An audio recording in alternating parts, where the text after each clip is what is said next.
दिलों के हाल सिर्फ अल्लाह ही जानता है।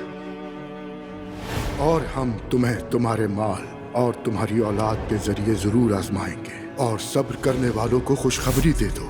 ऐ मेरे परवरदिगार, हमें उन लोगों में शामिल फरमा जिनकी तू तौबा कबूल फरमाता है। घरों के दरवाजे बंद होते हैं, लेकिन उनके अंदर क्या हो रहा है इस बात का गवाह सिर्फ अल्लाह होता है।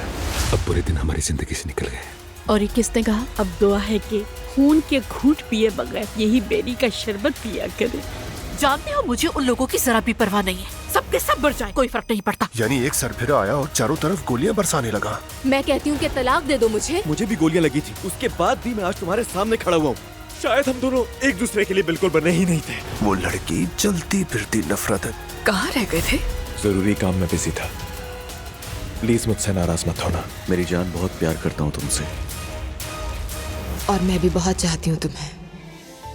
आपका फेवरेट ड्रामा एन इश्क सीजन 4 के साथ जल्द आ रहा है। मोहब्बत, जुदाई और नए राजों की एक दिल छू लेने वाली दास्तान।